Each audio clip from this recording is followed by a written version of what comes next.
Hello, professionals. My name is Rico Aladdin, and I am the founder of Professional Launch. The name is now Professional Launch. We are changing the name a little bit from Professional Launch to Professional Launch. And today I have Susan Nordquist. She is the owner of the Convenient Care Clinic in West Fargo. So glad that you are here with us, Susan. Thank you. Please tell the Professional Launch audience a little bit about yourself.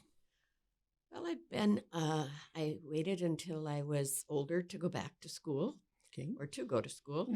And so I was 42 when I became an RN and 52 when I became a nurse practitioner. Wow. And so about, I worked for other facilities until 4 years ago. I opened up my clinic, which was meant to provide care for those who had lost their insurance, their jobs during COVID, and couldn't afford to access health care. And so we started out with a clinic that was at $40 a visit. And we worked in a little 2 room office space and have since moved into a larger space. Mhm. And so I provide just walk in, and Jamie, who's my partner, and my son provides both primary care and walk in. Oh, wonderful, wonderful. You said you started a little later than usual. Why nursing? Why pursue a career in nursing? I wanted to be a nurse from the time I was little. I'm a caretaker. Wow. And so my mother had 6 kids, and our dad had left us. And so I was always taking care of somebody because my school burnt down when I was a senior in high school, Mhm. junior. So we only went to school for an hour and a half. I had to help my mom, so I could never go on to school. Married, had 2 kids, divorced, just never could. So I waitressed my whole life until I decided to.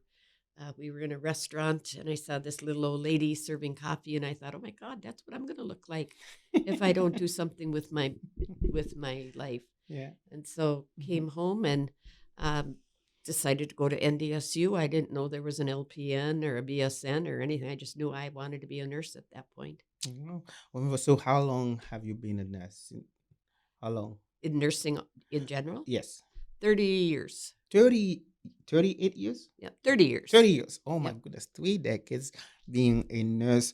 And so, can you share a defining moment in your nursing journey that solidified your passion for providing affordable care?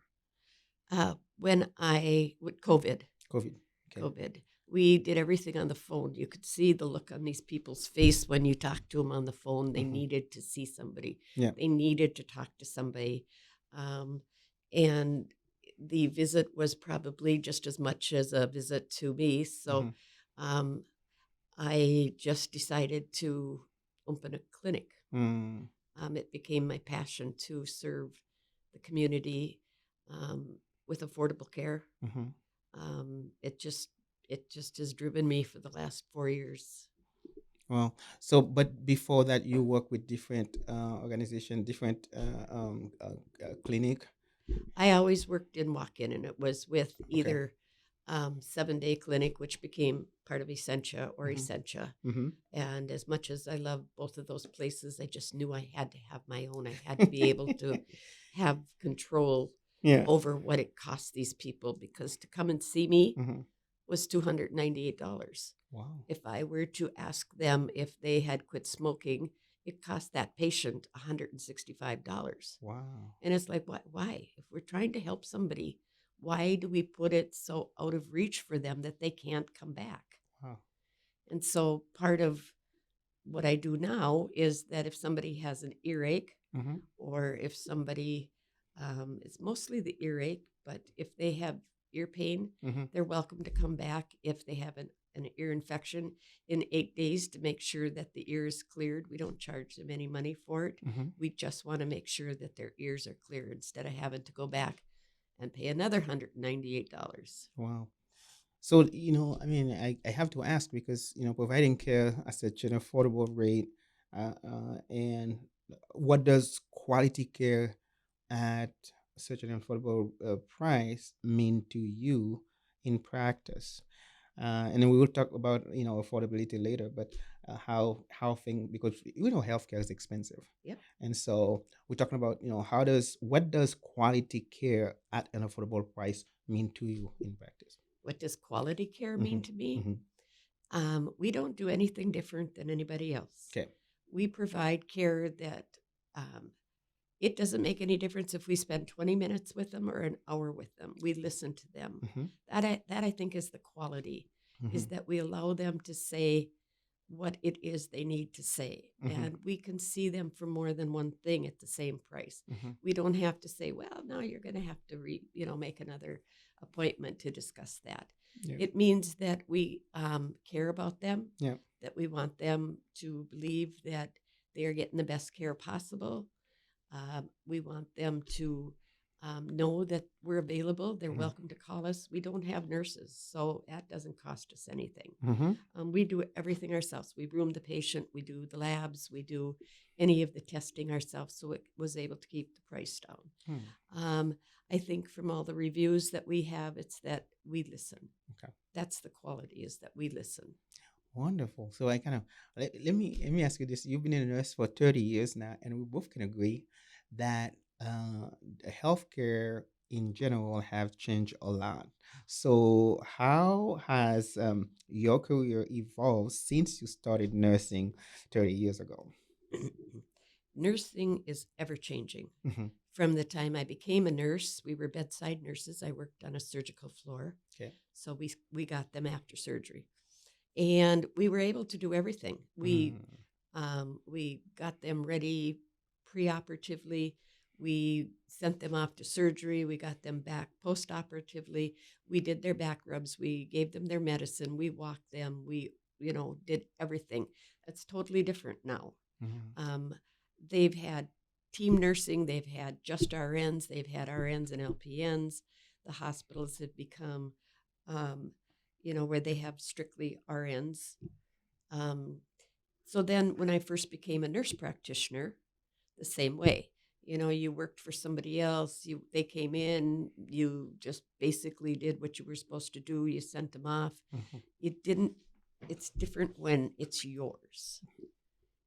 It shouldn't be, but How it is, so? because How you so? have the time to make it a personal thing. Mm. I've often told people that it's the healthcare system is broken, Mhm. but if the insurance company is at the head of that broken. They are broken, and in turn they pass it on to the hospitals. So you now have to do more stuff in a shorter period of time. We aren't giving them the same care that they need. We aren't giving them the same time that we used to, because the insurance company doesn't allow it. Wow.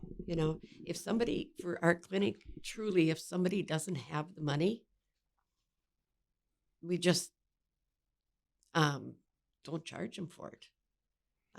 If somebody is in need of psych mental health and they truly do not have the money, but they need help, then that's just the way it is. We help people. Wow. Money isn't everything, Hmm. So and it is in the hospitals and the clinics yeah, and the yeah. walk ins. Okay, so I mean, you talk about something that is the healthcare. I mean, insurance.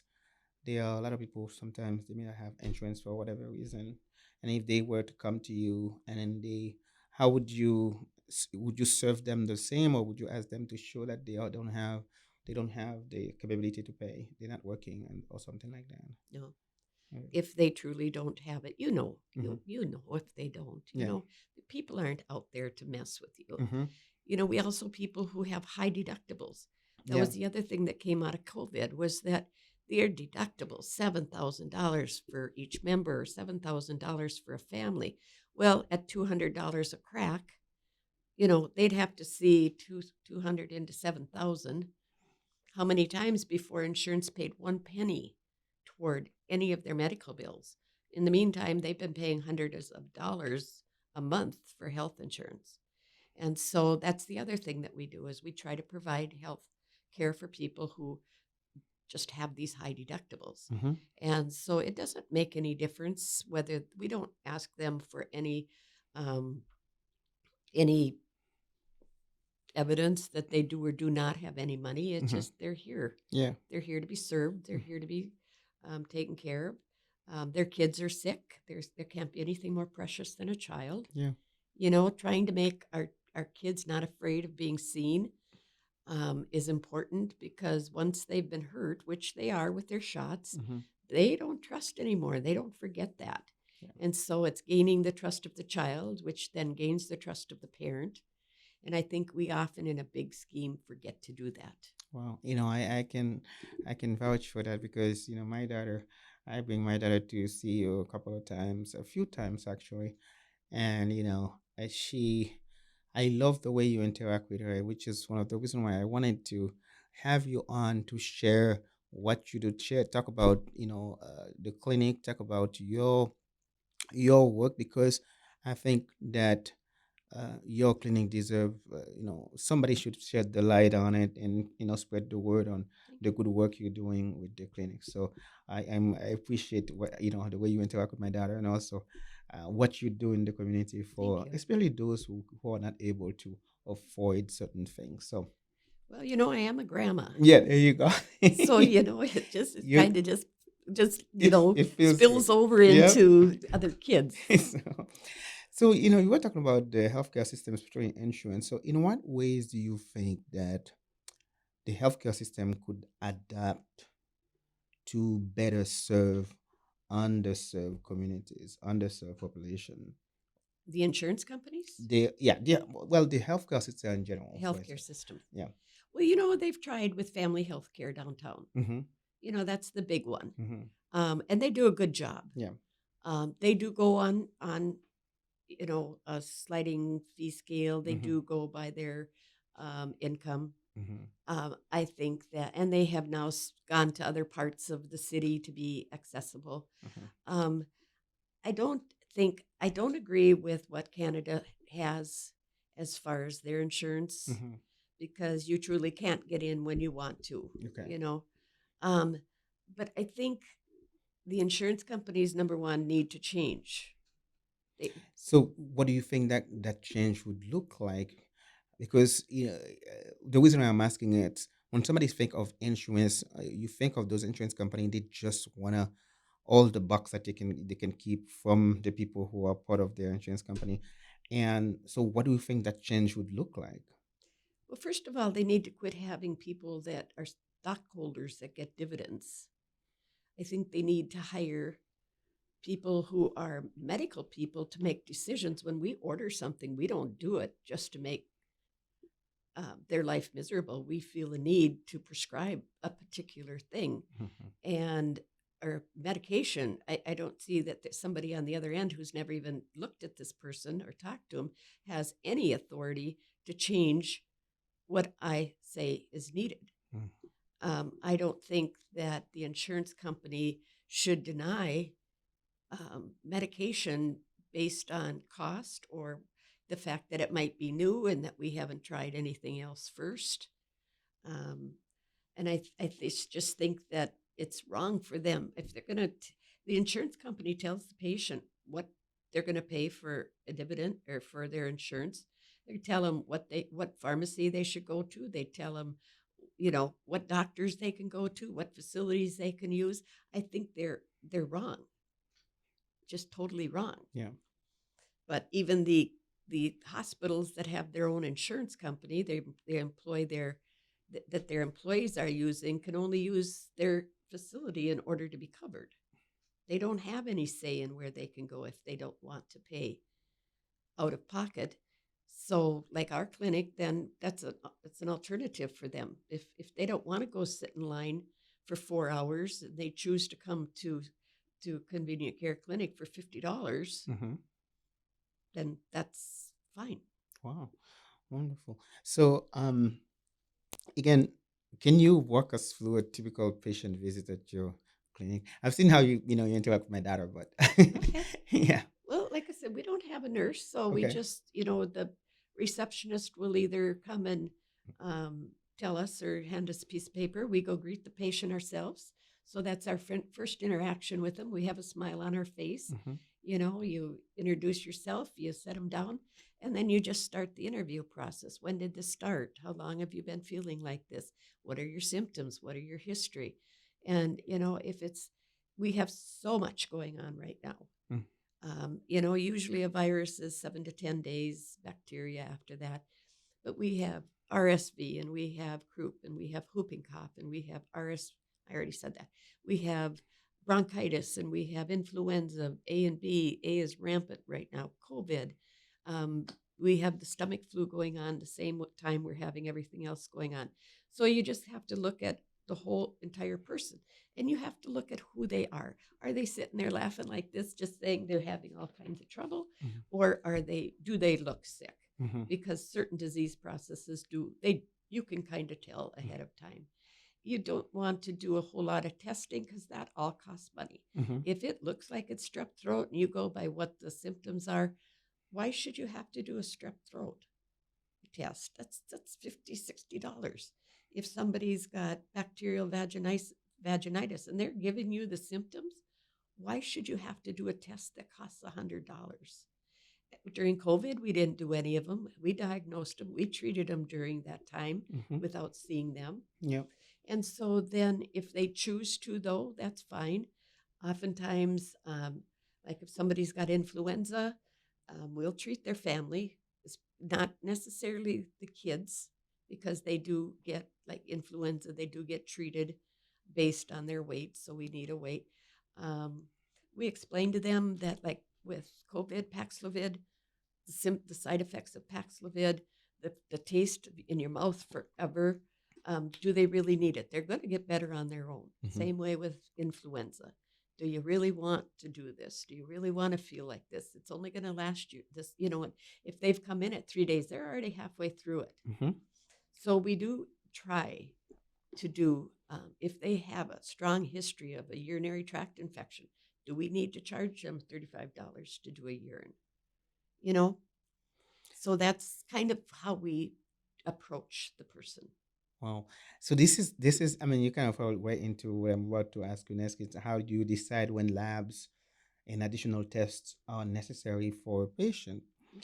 And one thing you mentioned that makes a lot of sense earlier is just now is how sometimes you go to the hospital and some of the tests that are being administered, they are being done, probably are not necessary, and that can the I mean, if they go to the hospital, what kind of justification that the doctors or nurses have to do those tests? I think a lot of them are trying to get away from taking unnecessary tests. Mm-hmm. You have to have an ICD code for them. You have to have supporting um, in, symptoms to really have the insurance companies pay for them. Mm-hmm. We do work with the bigger facilities who gives us a break on labs, and we Mm-hmm. just pass it on to the people. But say, just to give you an example, I saw someone who felt she had PCOS, which is a polycystic ovary syndrome. Oftentimes prohibits women from having children. They gain weight, they have facial hair, that type of thing. Mm-hmm. She had a couple other problems, but she really wanted to know, do I have that? Well, I thought she said she had insurance. So I sent it through her insurance. It was $2,000 Mm-hmm. for the testing. So when I realized that when she called and said $2,000, then I looked back. And of course, the reason we get the deals is, with them, this collaborating thing, is the big ones don't, how many people come in that don't have insurance that would end up having, they wouldn't be able to pay off $2,000, Mm-hmm. So then we called them and said, gee, can you, I thought she had insurance. Can you do this? It Mm. brought it down by 75%. Wow. So the same quality lab, and there are companies in town. There's a lab place over on 13th Avenue. We're over by Wendy's, where they do labs. The naturopathic doctors are now starting to do some labs, and sending them in that. And so there's ways to get around it. So Wow. Jamie does men's health. That's a little bit more expensive by the time you start doing, the testosterone and the free testosterone and the estradiol and the progesterones and all that. So, I mean, that does get to be a little bit more. Wow. So, you mentioned that you do pretty much everything, but what are some of the conditions that are best suited for the care model your clinic provide? Anything that is a walk in, and even more than a walk in there. Okay. You start out with ear, nose, and throat. Mm-hmm. You can have shortness of breath, any lungs. You can do asthma. You can do um, an abdominal pain. You can do. Jamie does warts, and he does molds, and he does. We do lacerations, and we do soft wave therapy, and we do red light therapy, and we do. Um, we can send people for inexpensive X-rays, $79 for an X-ray because we work with another company. Mm-hmm. Um, we can send them for CTs. We can send them for MRIs. We can send them for ultrasounds, all at reduced prices. Um, we are there for um, anything that women's issues, Mm-hmm. men's issues, children. Um, we can do the testing. Say somebody comes in with abdominal pain, we can do testing to see if it is um, gastritis or irritable bowel or some of those. So there's nothing we can't do there. Mm-hmm. We just um, prefer that they have a primary care provider for some of the things that um, are more complex, Okay. and that's where Jamie comes in. Mhm. Wonderful. So, I'm curious to know how has the community responded to your clinic and its approach, its unique approach. It's surprising, um, I can't tell you how proud I am of how the community has reacted to us. Yeah. Um, we get numerous comments from them.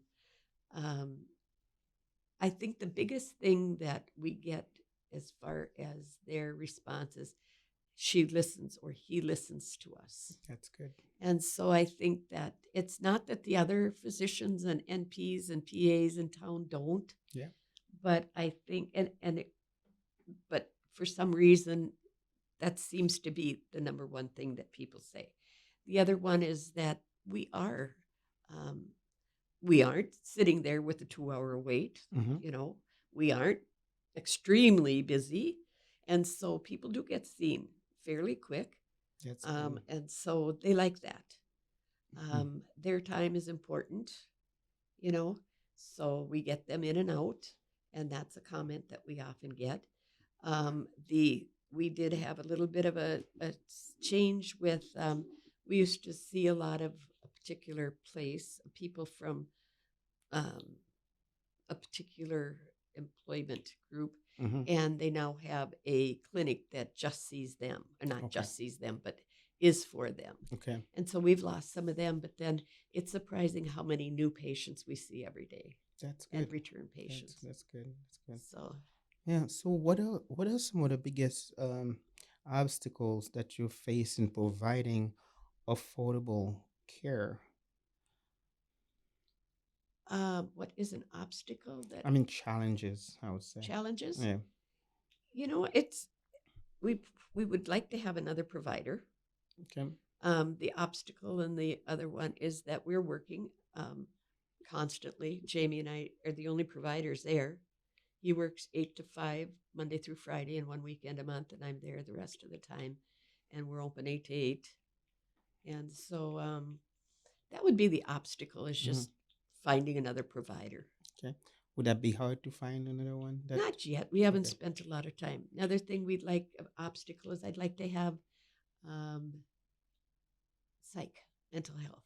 Mm-hmm. And I have put something out there asking people, would you use it if we had it? Because I think psych mental health is really falling between the cracks. We Mm-hmm. have high suicide rates. We have high drug use rates. We have high um, fentanyl deaths in the community Mm-hmm. and high use. And so I think the way life is right now for so many people, we need mental health. And Yeah. that I'm working on that. Hmm. Um, but other than that, I don't, I would like to see just another provider and mental health. Okay. Wonderful, wonderful. Man, we are so glad to have Susan here today for a very special professional lunch. We are talking about affordable care. And Susan is the owner of the Convenient Care Clinic. On a side note, I want to remind you all that Professional Lounge is part of Giving Hearts Day this year, and we are changing our name from Professional Lunch to Professional Lounge. So, as you are scrolling down on the Giving Hearts website, between now, early giving is already open. So, find Professional and support us because we are building a mentoring platform for young professionals who are in college so that they can connect with mentors in the community. We thank you for your support because without you, we would not be able to have this podcast. We would not be able to do what we do. So thank you. Now, let's switch to technology. So, how do you see technology like telehealth playing a role in the future of your clinic? We have talked about telehealth, Mm-hmm. and our EMR, our um, computer system, does do that. Um, we seem to do so much of that without charging anybody. Yeah. um, we have tons of calls a day, people who've been there, people we know, Mm-hmm. people that can't make it in, or they're too sick to make it in. Um, can I get this? Can I do that? Um, but it will play a role. We just at this time couldn't take the time to sit there um, and do the calls Okay. without making somebody out here wait. Yeah. Mm. Wonderful. So, let's talk about sustainability. What measures do you take to ensure sustainability while keeping costs low? That's one of the big advantage of your clinic while you're providing affordable care. But how do you handle? How do you take? What measures do you take to ensure that? Well, we watch our budget pretty close. Okay. um, we we don't we don't get what other people make being nurse Mm-hmm. practitioners in the field. So we curb our expenses by not making a lot of money. Okay. We, again, um, make sure that we look for the right price in buying certain things. Mm-hmm. Um, I think we have just limited employees, Mm-hmm. and so they kind of multitask. We multitask. Um, And so that's, I guess, all I can say is about how we sustain is by just being able to make sure that there's always money to pay bills. Wonderful. So, the balance between patient care in managing the business side of the clinic, because it's only the two of you. Well, sometimes you have someone at the front desk, but it's only the two of you. Sometimes I've seen someone at the front desk. So, how do you handle the balance between patient care and managing the business side of the clinic? Patient care always comes first. Mm-hmm.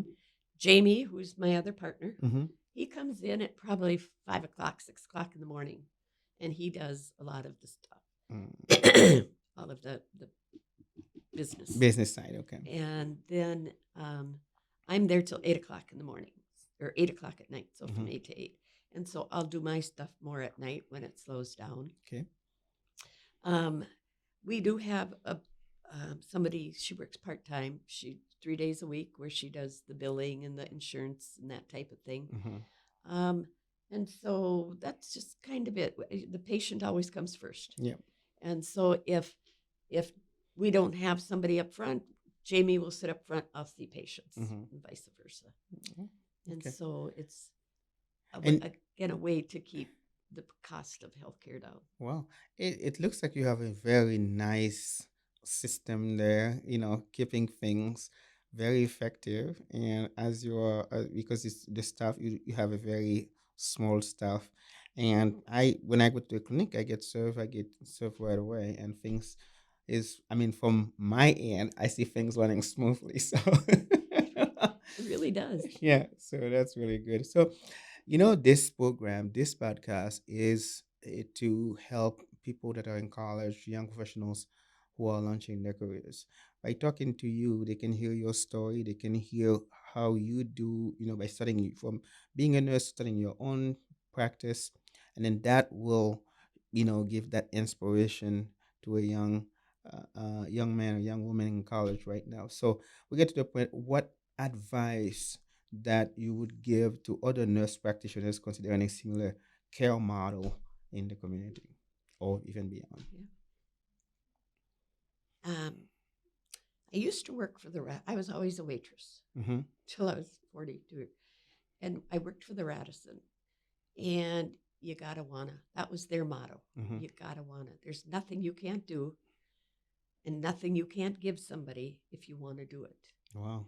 And so that always kind of stuck with me because we would just go out of our way to make sure the patient was happy and satisfied. Mm-hmm. Um, I never in my wildest dreams thought that I would have my own clinic. Never in my wildest dreams did I think I could go to college when I was 38 years old and had been out of school for 25 years. I had to take 3 classes to satisfy one. I had to take 5 classes to satisfy four. It was a long, that was 4 years of year round Yeah. in order to get where I went. So there's nothing you can't do if you don't want to. I would suggest anybody that wants to be in the medical field that they work in the medical field before they decide to open their own clinic Mm-hmm. or to go on their own in anything. Work with the people that you just absorb everything they have to tell you. Um, I worked with a lot of people. Dr. Bielem was amazing. Dr. Sakink was amazing as far as being the kinds of people that you would like to be like. Mm-hmm. Um, and so I think that you just have to know that you're capable of doing absolutely anything you want. Learn from every single thing that you do. Um, Talk to people that may give you the information that you need and be dedicated to the healthcare field. You want to make a difference. And the difference, you may never even know you made that difference. Mm-hmm. And you don't need somebody writing you telling you did. You know in your heart if you made a difference. Yeah. You know, um, and I always believe that the patient knows more than you do.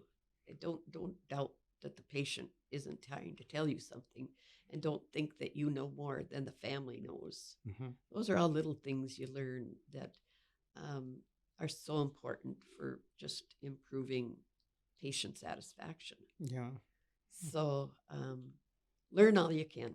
Just absorb it. Be a sponge. There you go. Be a sponge. So this the professional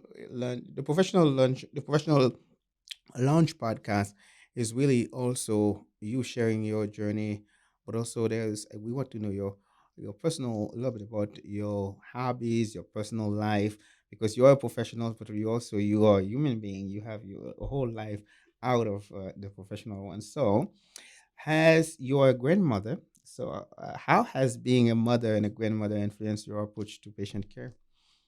Greatest things that ever happened to me. I wanted 13 girls. I got Mhm. 2 boys.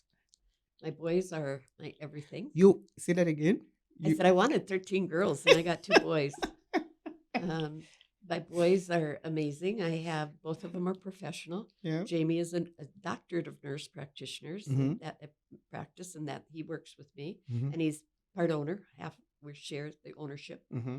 My other son is the head of one of the partners of Sicky's Garage, Mm-hmm. so he has all kinds of things to do. Mm-hmm. I have 5 grandchildren. Mm-hmm. Um, I wanted I wanted grandchildren. They are my everything. Yeah. One of them is going to school to be a doctor. Wow. Nice. One of them is in her graduate program to be occupational therapist. The other one is in college for being a lawyer. And then I have my little boys who are 13 and 9, Hmm. and they're in school. And it's just the most rewarding thing that in the whole wide world. And so when I take care of patients, Mhm.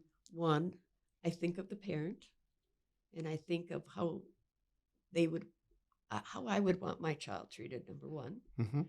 and how the parents feel when they know you want to take care of their child, That's good. you That's know? really good. And so, yeah, I've started school again, but I'm trying to get out of it without pay. Really? You start school now? I'm in school right now. I want to be psych mental health. Wow. When did you start? The 4th of January, but I don't have any time. Well, so how do you balance your professional and personal life? Well, my girls are, all, they don't, they're in school, Yeah. my 13-year-old and my Hmm. 9-year-old stay over every Friday and Saturday night. Hmm. And then, so I have time with them. But Mm. what I'm finding hard is to have time for more schooling. And I'm not that bright on the computer. Yeah. Mhm. So, but again, there's such a need for psych mental health. Yeah. And I just want to be able to meet those needs. Wow. My goodness, this is really good. So it's you're in school and then you're taking classes, and you work from 8 a.m. to 8 p.m. and you have the grandkids. Oh my goodness. God has given me, I'm sorry if this isn't the time, Oh no, that's I have fine. been given an absolutely beautiful life. Mm-hmm. And so I'm using it to my full advantage. That's good. And Man, that's kudos to you. That's good for you. That's really cool to hear. And you are using, you don't waste time. You don't like to get. I've just been, I'm healthy. Yeah. I have energy. Yes. Could I run a mile? No. Yeah. That's really good. So, do you what do you do for fun? Do you garden? What do you? I have a beautiful, many perennial gardens, Okay. but they kind of went to pot last Oh year. my goodness, what So happened?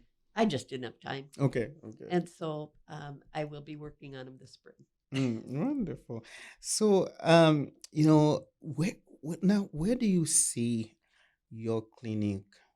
Say, I don't know, 5 years, because it's very affordable care and quality care. You offer quality care. I can testify to that. So, where do you see that clinic grow? How do you see that clinic grow in the next 5 years? I see it growing. Mm-hmm. I think people are tired of paying those large Mm-hmm. costs for healthcare. Um, I see it as continuing to serve the community, Mm-hmm. care. That's what caring clinic. Yeah. It's. I think that it will continue to grow. Yeah. There'll be more providers. Mm-hmm. So So, what change would you like to see in the broader healthcare landscape? I would like to see a change in insurance. Number one, Mm-hmm. I don't think that again that it should be state-owned insurance or that type of thing, that universal health care. I don't believe that should be it. But I think there should be a limit, as there is on everything else, on what insurance companies can and cannot do. Mm-hmm. um, I think that we need to um, be cognizant of the fact that people don't have that kind of care and that they're going up without care, Mm-hmm. which then only makes a disease process considerable by the time they get into a doctor, instead of being able to do um, just care, Yeah. go in, get an exam, make sure that everything's okay, instead of having to wait 2 years when their diabetes is full blown, Yeah. you know, or that I just think something's got to change in the healthcare system. Wow. Yeah. So that's really good. So, um, if something got to change, how do you think, or do you have any thoughts on how individuals and communities can advocate for those changes, or even just talk about advocate for more healthcare, accessible healthcare? That, you've got the family health care, Mm-hmm. and that's huge. Mm-hmm. Um, I don't know there. In order to be able to have other facilities like, I mean, there are a lot of nurse practitioners that are going out on their own. Yeah. But in order to access healthcare like mine, somebody isn't going to get paid very Yeah. well. you know, I'm retired Yeah. and I'm on Social Security, so Yeah. I'm okay. Yeah. You know, but Jamie couldn't Yeah. not. He's paying for kids in college. Mm-hmm.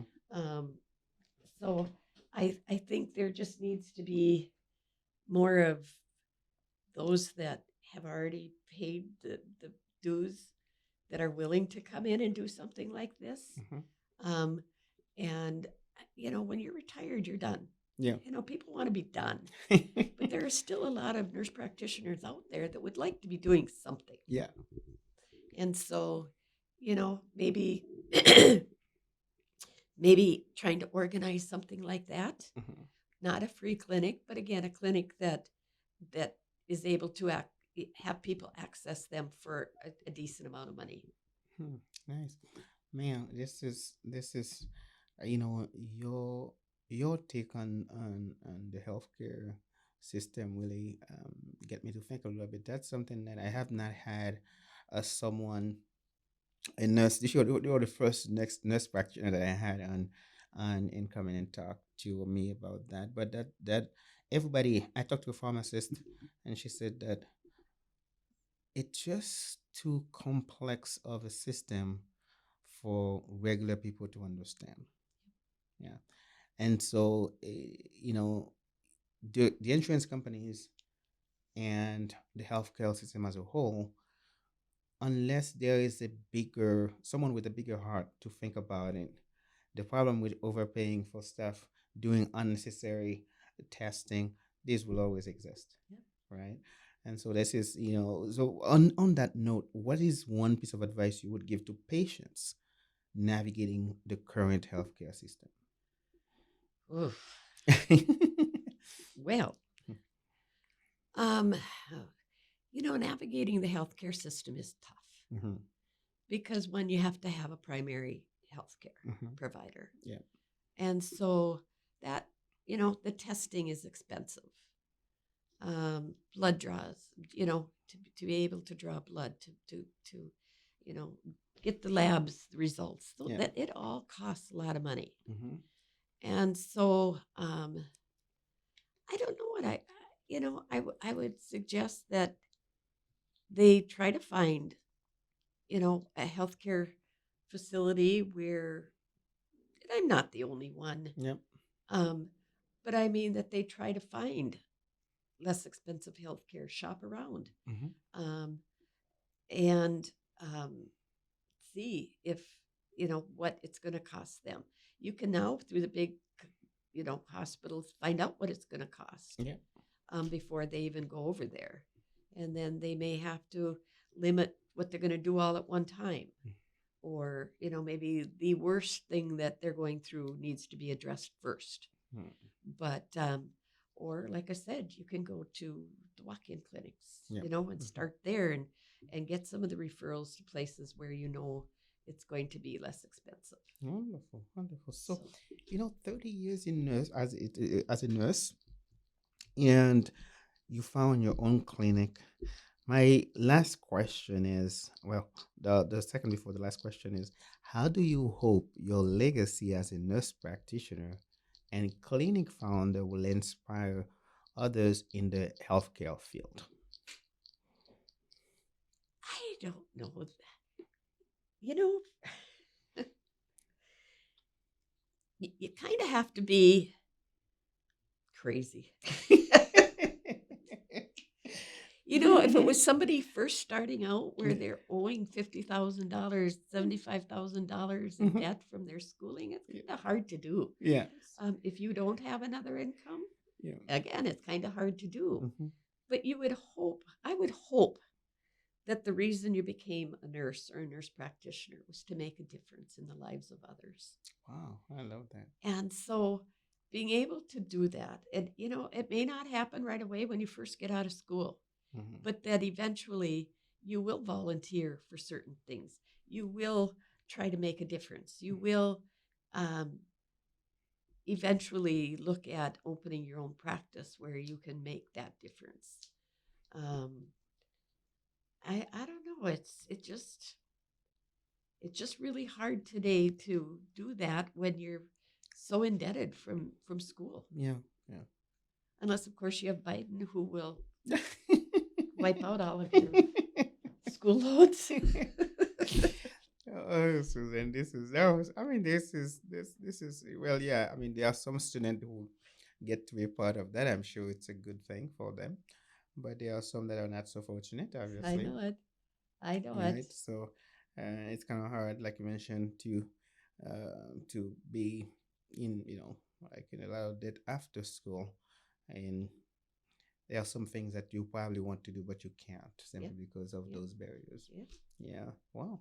Yep. Well, thank you so much for being on Professional Lunch today, Susan. So, what are some of the last few words you have for the Professional Lunch audience? For the professional nurse. Professional Lunch audience, the Oh, for audience the will just, audience in general. yeah. You gotta want to make a difference. You Mhm. have to care. It Yeah. doesn't make any difference what um, your degree is in. Hmm. Whether it be insurance or whatever, you got to care about the person Yep. that you're trying to sell something to Hmm. or trying to take care of. You there there's things that you won't know about them Hmm. unless you ask them certain questions. There's people out there that you just know there's something more going on than what they came in for. Hmm. So you got to care enough to get deeper, a Hmm. little deeper, without over spending your boundaries. Hmm. Um, they're kids, Are the kids happy when they come in? Do the parents seem concerned? When you bring somebody in, when you come in yourself, there's all these different parts of a human being, from their culture to their employment, to their health, to their psyche, to their spirituality. There's all of that stuff that needs to kind of, you need to look at the person and see, is there a question I might ask that will help me better understand what's going on. And then you have to take your time, and I think that's the difference between the clinic and maybe going some. Take the time. Hmm. We don't have a time limit on how long it takes us to see somebody, Yeah. even if we know there's 20 people sitting out there. Yeah. Your time is, you just bought your time, Yeah. and it doesn't make any difference how long it lasts. Yeah. So, Wonderful, wonderful. Well, Susan, thank you so much for well, thank being you. on Professional Lunch today. I I've been doing this for a while, but every conversation that I've had conversation with people in many different fields, right? And so there's always those moments when I'm telling myself, this is not just for the audience. This is not for the audience. This is for me, because hearing that, you have to care about what you are doing, what you want to do. That's good to know, because as you can imagine, being a nonprofit, having a nonprofit organization, sometimes if you don't care enough about what you are doing, when you can't raise money, when you Yep. can't have to do what you want to do, you will just drop it. Yep. You will just drop it. So, Yep. There. hearing those, it Yep. just reinforce Yep. how when you want to do something, you have to be really, when you care about something, you have to be really Yep. invest in it. So, There isn't a day I don't love going to work. yeah. There isn't a day I don't feel satisfied when I go home at night. Hmm. There isn't a day that I don't thank God for what He gave me at my age Yeah. and what I have right now. Hmm. And so, yeah, it's probably the most rewarding thing I've ever done in my whole life. Wonderful, wonderful. On that note, this is a wonderful spot to end the podcast, because I want everybody to remember your gratitude, the way you express your gratitude. You're happy for what God has given you and the good life that you have had, you have lived. That's really, really cool. Susan, thank you so much for such a wonderful professional lunch today. And I appreciate you having the clinic here, making it affordable for those who may not be able to afford, expensive care. And we, I appreciate professionals who are helping others. That's just do that. Let's just say it like this. All right. So professional launch is a non-profit organization, and so we rely on guests, on friends, on partners to keep this program going. And this year we have an opportunity to be on Giving Hearts Day, and so please support Professional Lounge as we are trying to build a mentoring platform for young professionals to connect with mentors. So your gifts can go on professionallunch.com, or they can go directly to Giving Hearts website. We appreciate your support. Without you, we can't do this. We can't have the podcast. We cannot have great guests like Susan here to share her journey with us. So please support Professional Launch on Giving Hearts Day. Now, this is the part that I tell you it's up to you to make today a great day. Have a great day. Susan, thank you so much for being Thank here. you. Wonderful. Uh, yeah. All right.